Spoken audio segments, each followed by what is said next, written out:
So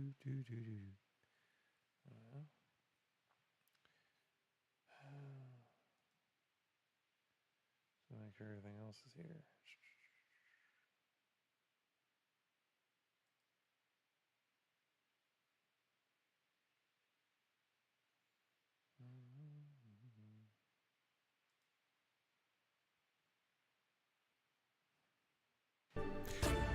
Comic books, sci-fi, fantasy, Yeah.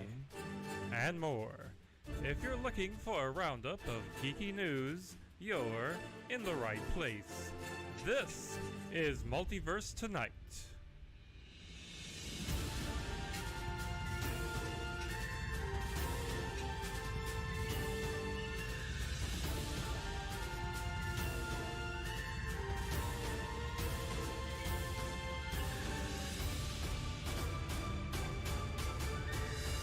And here's your host, Thomas Townley.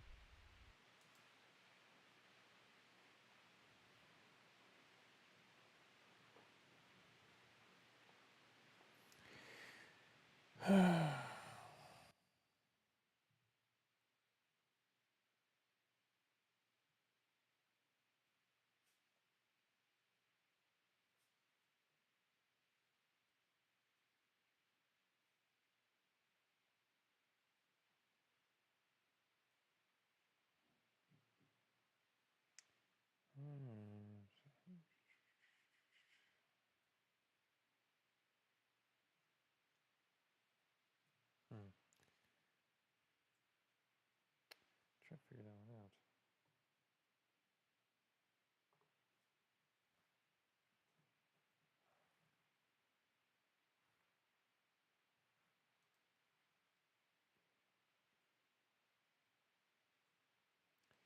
Well, almost ready.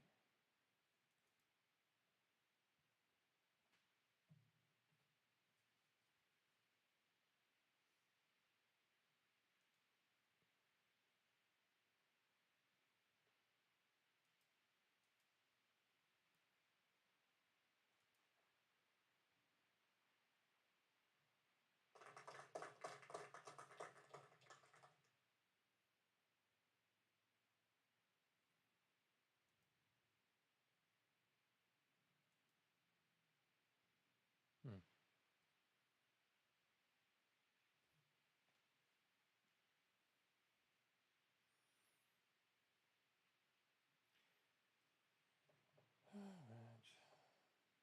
Get this on the road. It's a nice cloudy, overcast day. We actually have rain today. Some rain.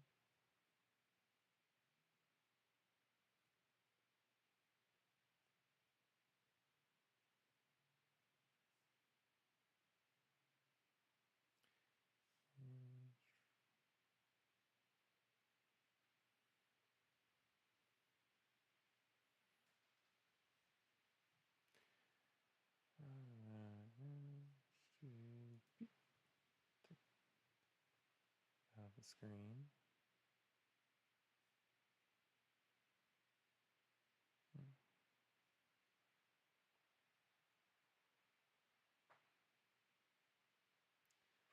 I wonder what's doing that.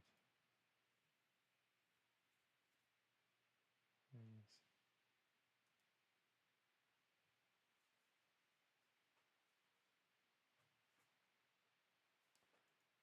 But I don't remember. Oh, I bet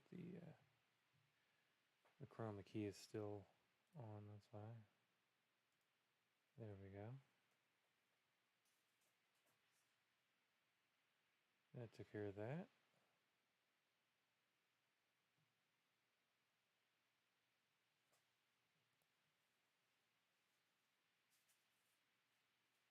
Hey. I'm sorry. He wants in here, but The red.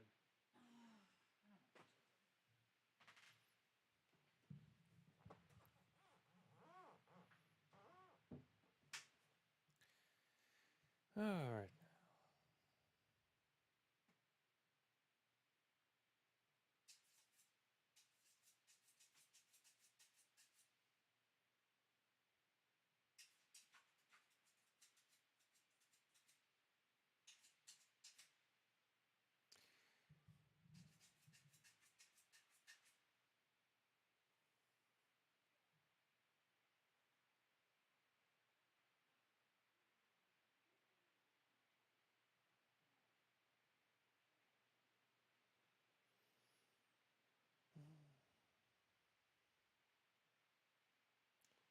Let's get ready to record.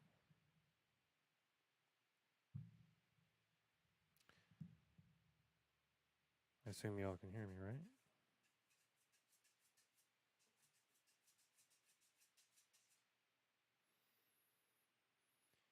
Okay. 1, 2, this is how we do.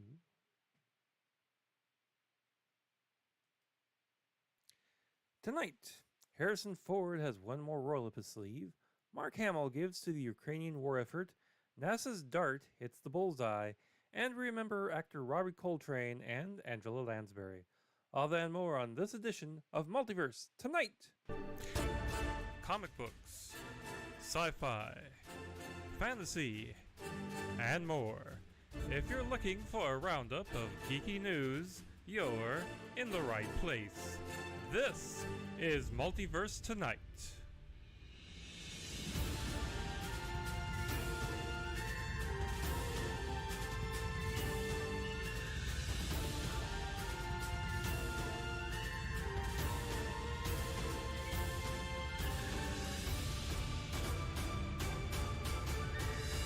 And here's your host, Thomas Townley. Well, hello everyone, and welcome to episode 175, Multiverse Tonight. Of course, your host, Thomas Townley. And 175, I guess that's a milestone episode of sorts. You know, it's 25 more than the last milestone. About 75 more than the last 100, so we've got 25 to go till we hit 200 episodes. Will we make it? Probably. I don't think I'm going anywhere. You know, this is my hobby. This is something for me to, do on my off time. Let me describe how today is. Today is actually overcast. It's rained a little bit.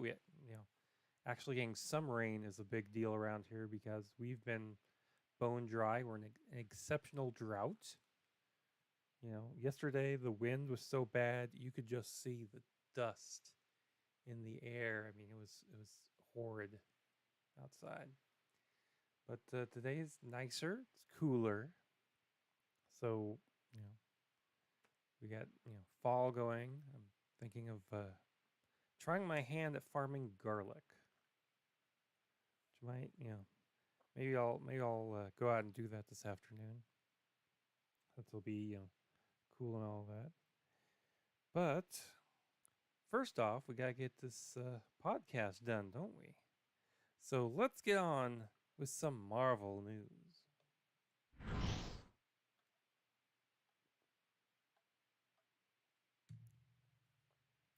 And we start Marvel news with King the Conqueror actor Jonathan Majors having to pack on 10 pounds of muscle to play the role. Now, he spoke with Men's Health, and there's a magazine I've never picked up in my life. The villain actor said, quote, "I packed on 10 pounds of muscle to play King, an extra 5 for Creed, and 6 more for Magazine Dreams."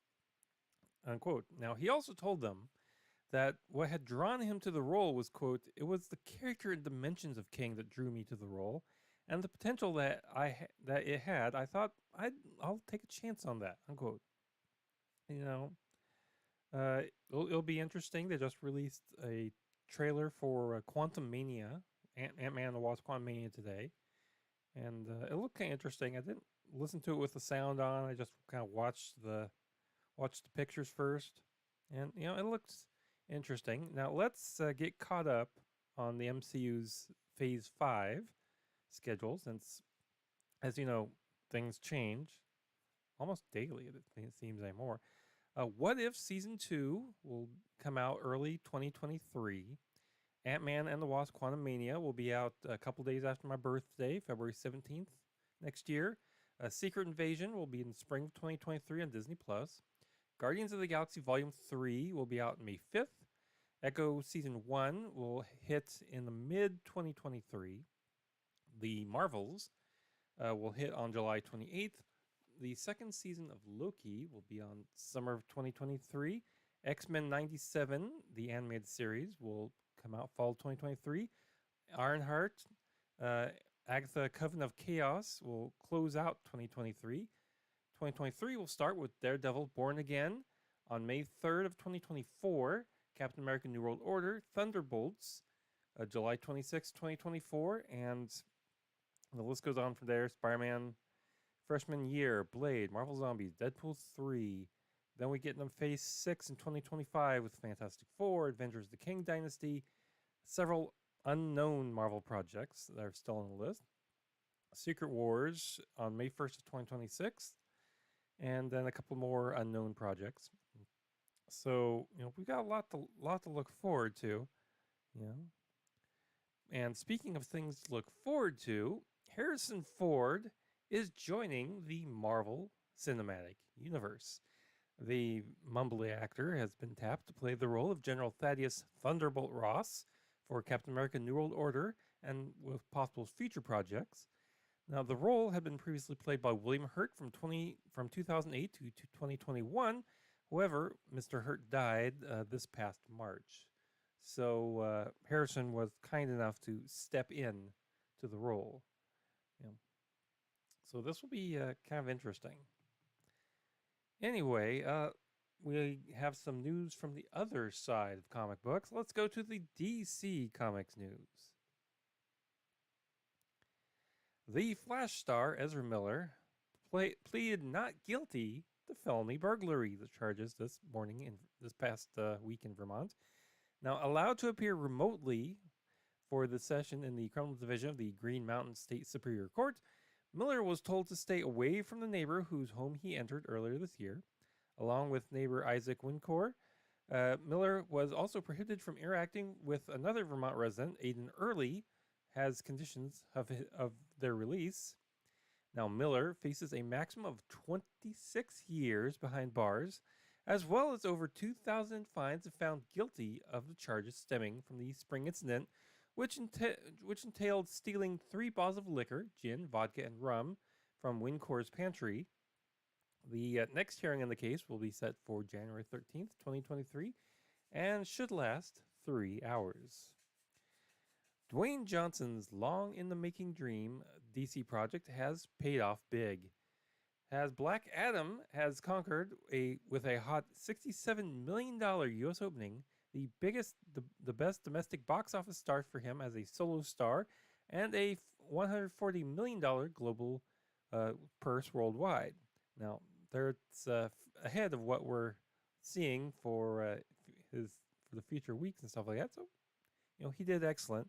Now, Hiram Garcia, the Black Adam producer and president of production for Johnson's $7, said in a statement, quote, the success of Black Adam is truly a dream come true. We've been working towards this family goal here at $7 for 15 years, applying every bit of experience we've acquired over the years to help bring this project to life. So to be here now, seeing how hard work has paid off with the biggest opening of our careers is an incredible feeling. Our goal with this film is to establish several new characters in the DCEU that gives us an opportunity and success to really expand the universe. But more importantly, we wanted to take care of the fans. We've been listening to their feedback for years, and we were determined to give them what they wanted. Their enthusiasm for the film has been incredible and truly matches the passion of our $7 team, along with FPC and Jame poured into this movie. Now, that's very good, but here's some more DC Comics news. Elijah Rashad Reed from Winning Time has signed on for a reoccurring role in the 4th season of HBO Max's Doom Patrol, which returns with 2 new episodes on December 8th, with more episodes airing once per week through January 5th. Reed will be playing Derek, a brilliant community-minded robotics teacher who is unexpectedly pulled into the very different life of his former best friend, Vic Stone. So there's something to look forward to. Now let's go on to the Star Trek news. Outfest will be honoring the Star Trek franchise with its Visionary Award at the 2022 Outfest Legacy Awards taking place at Paramount Studios on Saturday, October 22nd. The Visionary Award recognizes creative or artistic contributions to LGBTQIA visibility within media. Its 2021 recipient was Marvel Studios President of Physical and Post-Production Visual Effects and Animation Production, Victor Alonso. Now, Star Trek joins a list of honorees set for this year's Outfest Legacy Awards, which includes actress and musician Janelle Monáe, Amazon's Glamazon Employee Research Group and Outfest Deputy Director Carrie Sogan Jackson. And now Monet will be receiving the Outfest Trailblazer Award, and with Glamazon taking the Guardian Award and Stoughton Jackson claiming the Jonathan Howard Legacy Award. Let's go on to some Star Wars news. Rian Johnson gave an update on where the new Star Wars trilogy is in the creative process, and it's still in the talking about phase. Speaking with Variety during his press junket for the new Knives Out sequel, Glass Onion, he said, quote, "I have talked to Kathleen Kennedy about it, and we're still talking about it. I had such an amazing experience making The Last Jedi. It's entirely a matter of scheduling. For me, putting Glass Onion out and making this the next one of these, the answer is, I don't know." Now, when asked directly if we'll definitively see the Rian Johnson Star Wars trilogy in the future, he answers, "God, I hope so." Well, good luck with that. Veteran actor Mark Hamill said in an interview that he has sent at least 500 drones to Ukraine through the country's fundraising platform as Ukraine's ongoing conflict with Russia enters its 9th month. Now, during an appearance on Bloomberg Radio's Sound On, Hamill, widely known for the role of Luke Skywalker in Star Wars, told host Joe Mathieu that he only sent the equipment to Ukraine because they desperately need it, saying, quote, "Very simply, Ukraine needs drones. They define war outcomes, they protect their land, their people, they monitor their border, their eyes in the sky," unquote. Now, Hamilton told him during this radio interview, he continued, quote, "I was really shocked because they gave me these updates at least 2 or 3 times a week about what's going on, and they said they've received over 500 drones since I started this." Now, Ukrainian President Volodymyr Zelensky announced last month that the 71-year-old actor has been named an ambassador for the country's fundraising platform, United 24's Army of Drones project. United 24 is an initiative that provides for the regular procurement of drones, their repair and prompt replacement, as well as pilot training for military forces. Following months of speculation, Deadline is now reporting from several sources close to the project that not only is Damon Lindelof developing a new Star Wars film for Lucasfilm, but that Shermaine Obiachinoy has been set as director. Now, Lindelof is co-writing the project, though it is unknown at this time who his writing partner might be. Insiders say that the script is still being written, which means production is likely far out in the future. That said, sources also added that it was important that Lucasfilm and Lindelof, that a director be brought on so that that person's vision for where they see the story headed gets included in the script. So there you have it. Still in the speculation phase, but we might see a new Star Wars movie yet. Now, let's get on with the geek news. And starring geek news with Rob Liefeld project Prophet getting action writer Kurt Johnstead to be brought on to the Studio 8 adaptation of the series by Rob Liefeld. Now, Prophet will star Jake Gyllenhaal, and with Sam Hargrave directing on board. The character, a man out of time idea paired with a super soldier serum concept, was introduced by Liefeld in the pages of Youngblood, his creator-owned comic he wrote and drew after famously leaving Marvel in the early 90s. The character was then spun off into his own book. Now, the comic focused on John Prophet, a man conscripted by Germans near the end of World War II and subjected to scientific experiments that gave him superhuman strength. In the revival of the comic in the 2010s, that story was thrust 10,000 years into the future. NASA might just have figured out how to save the planet from an asteroid strike. NASA's Double Asteroid Redirection Test, or DART, was successful. The test, which involved crashing a probe into an asteroid named Dimorphos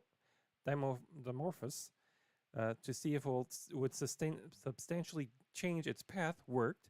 According to data obtained, the DART impact was able to shorten the orbit by a whopping 73 seconds, or more than 25 times the benchmark originally set by NASA to determine what a successful test would mean. Lori Glaze, director of NASA's Planetary Science Division at NASA's headquarters, said in the statement, quote, "This result is one important step toward understanding the full effect of DART's impact with its target asteroid. As new data comes in each day, astronomers will be able to better assess whether and how a mission like DART could be used in the future to help protect Earth with a collision with an asteroid if we ever discover one's headed our way." Unquote. Shocking.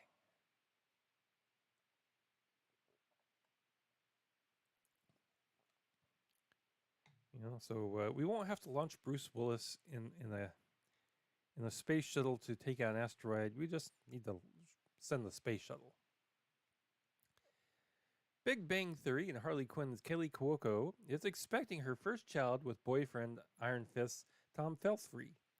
Kaylee announced via Instagram with the photo of the couple posing with a pink frosted cake and pregnancy test, and the caption, quote, "Baby girl Pelphrey coming 2023. Beyond blessed and over the moon. I love you," at Tom Pelphrey. Now, last April, she told Glamour that she had no plans of getting married again. She had previously been married to Ryan Sweeting. Congratulations to the couple.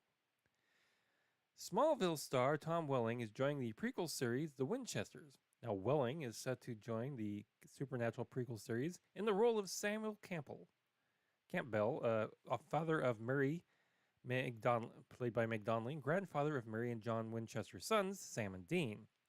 The character was originally played by Mitch Pileggi on Supernatural. Dune 2 is being moved up by 2 weeks to Blade's old date of November 3rd. Now, the sequel tackles the second half of Frank Herbert's seminal 1965 novel Dune, with Paul Atreides teaming up with the Fremen to free the desert planet of Arrakis from House Harkonnen.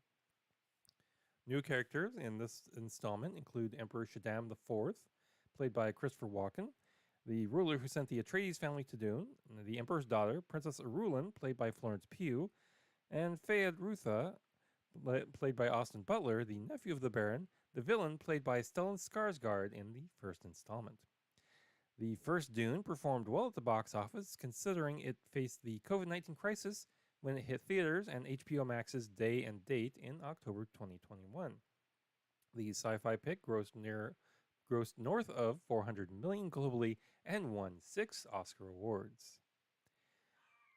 The Naked Gun might be getting a reboot, with Liam Neeson stepping into the role of Leslie Nielsen's Lieutenant Frank Drebin of Police Squad, according to sources speaking with Deadline.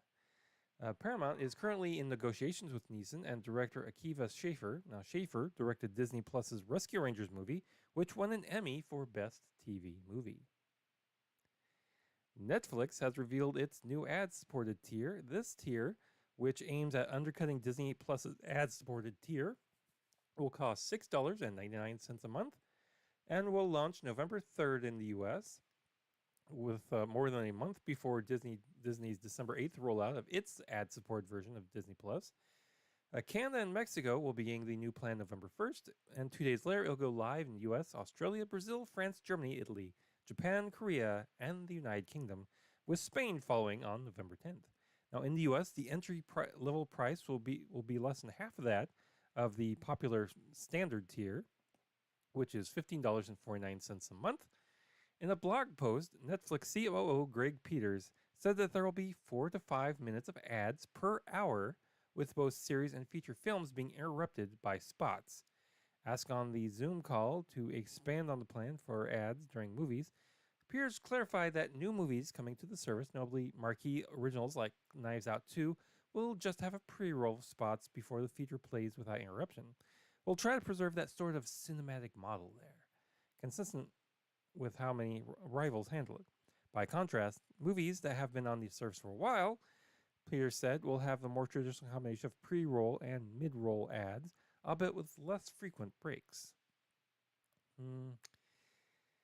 It's that mid-roll ad thing in the middle of movies that I think will not go over very well.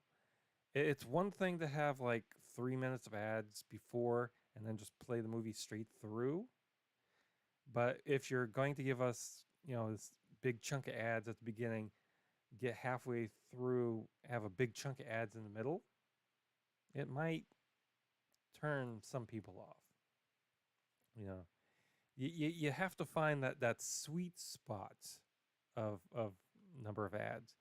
And speaking of ads, well, this is really ads, sorry. Speaking of streaming services, let's say that. Apple is raising the price of its Apple TV Plus subscription for the first time ever. Apple TV Plus will be jumping from $4.99 a month to $6.99 per month under the new pricing structure, with the annual plan jumping from $49 to $69 per year. So, yep, things are starting to get expensive. I'm sure for some people they've already been playing streaming service roulette. Well, I guess it's time to add Apple TV to that board. Anyway, Fox must like what it see in Grimsburg, Fox's as yet unaired cartoon series starring John Hamm, because it's been given a second season pickup order. Grimsburg, which stars John Hamm as a misanthropic detective, will launch in 2023. The series follows Marvin Flute, played by Hamm, who might be the greatest detective ever to catch Cannibal Clown or correctly identify a mid-century modern armoire. But there's one mystery he still can't crack: his family. Now that he's back in Grimsburg, a town where everyone has a secret or three, Flutie will follow every lead he's got to redeem himself with the ex-wife he never stopped loving, even if it means hanging out with the son he never bothered to get to know. John Hamm, I think, if you've seen the trailers for the Fletch, Confess Fletch movie on Amazon Prime, I think he does well with comedy. So he might be this might be good, could be awful, but I guess we'll have to see. Anyway, we close out as we usually do with some sad news. Now, actor Robbie Coltrane has passed away. The comic and actor is best known for playing the half-giant Hagrid in the Harry Potter film series. Coltrane was born Anthony Robert Macmillan on March 30th, 1950 in Glasgow, Scotland, the son of a doctor and a teacher.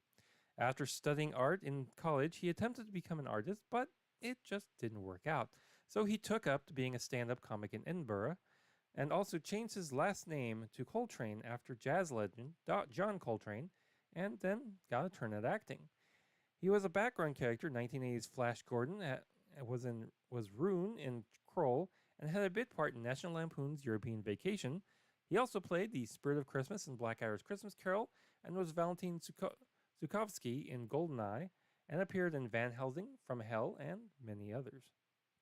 Now, Daniel Radcliffe, who played Harry Potter alongside Coltrane's Hagrid, said in a statement, quote, "Robbie was one of the funniest people I've met, and used to keep us laughing constantly as kids on the set.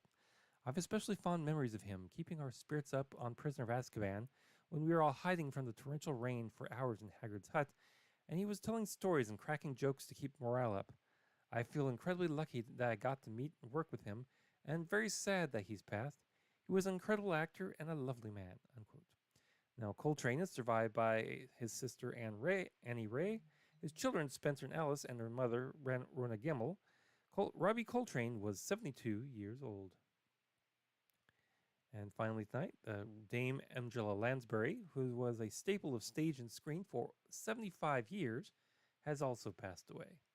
Angela was born in London on October 16, 1925, and moved to America in 1940 to escape the Blitz during World War II. She studied acting in New York, and by 1942 was signed to MGM, where she obtained her first film role in 1945's Gaslight. Also, she starred in National Velvet, as well as The Picture of Dorian Gray, which earned her 2 Academy Award nominations and a Golden Globe for Best Supporting Actress. She made memorable appearances in the 1950s in dramas such as The Long Hot Summer, and the dark at the top of the stairs. Lansbury displayed a unique ability to play older than her years, specializing in Iron Fisted matriarchs.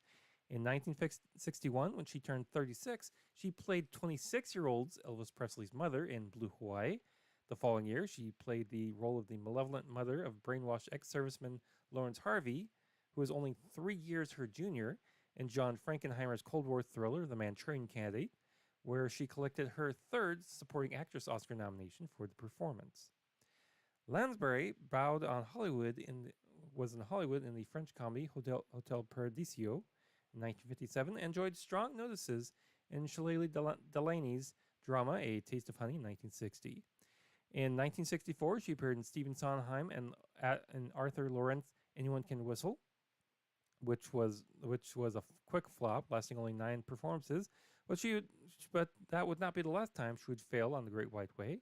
2 years later, she took on the role of Mame, the musical adaptation by Jerry Herman, Jerome Lawrence, and Robert E. Lee of Patrick Dennis's autobiographical novel about life with his wolfy and madcap aunt.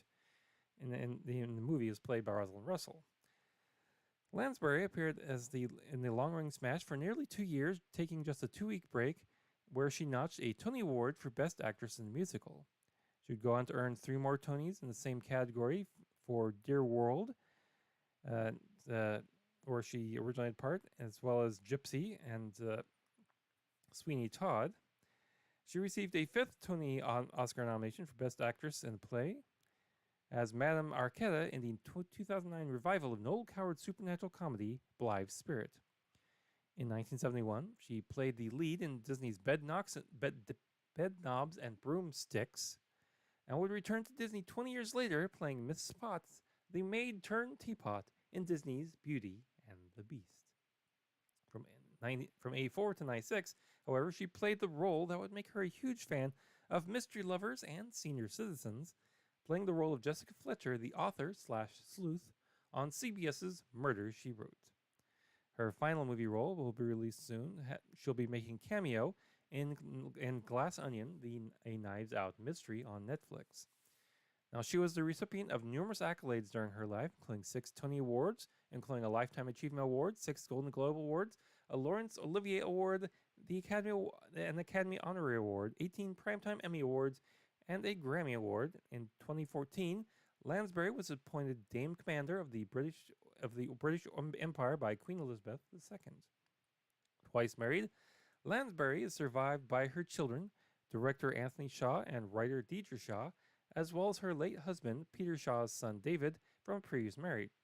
She is also survived by 3 grandchildren, 5 great-grandchildren, and her brother, producer Edgar Lansbury. And just the other day, we also got word that her co-star in the show, in the Murder, She Wrote, Ron Mazek, who played the sheriff of Cabot Cove, has also passed away. You know? Kind of odd. The sheriff of Cabot Cove dying after Angela Lansbury. Perhaps Angela Lansbury's ghost bumped off the sheriff. After all, they were the last 2 alive in Cabot Cove. Well, anyway, that does it for this edition of Multiverse Tonight. Now, be sure to check us out on social media. We're at Twitter at Multiverse Tom. We're also on Facebook and Instagram as well. And if you found value in our little show, please feel free to contribute. Check out our show notes. Visit the TeePublic store. Hit that button at the top there and donate some money if you feel like we've given you value. And check out so much more over at multiversetonight.com. Now, if you're a subscriber, be sure to check us out. And if you're brand new to the show, thank you.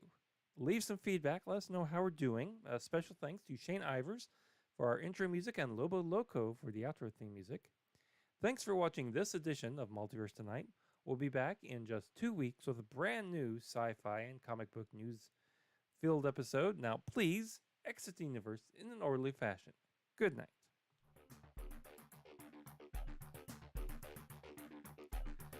Multiverse Tonight is a production of Half-Baked Genre Productions.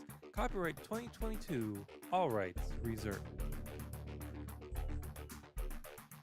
This podcast is part of the Pop Blues and Culture Podcast Network. find out more about our other podcast, Pop Louise Fletcher.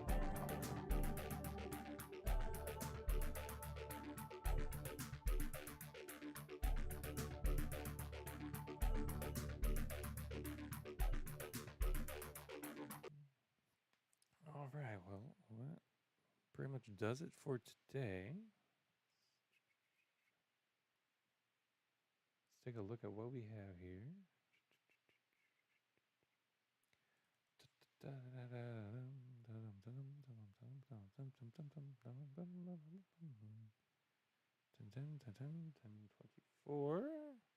There's a 29-minute episode there.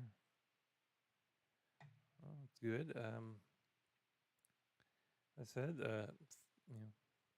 thank you for anyone who watches this. And I have one viewer here.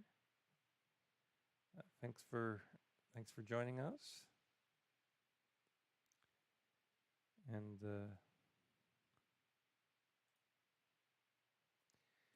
And be sure to check us out in a couple of weeks. Now, the sun is coming out, so I'm gonna get this edited, get some snacks in my belly, and we'll see you back here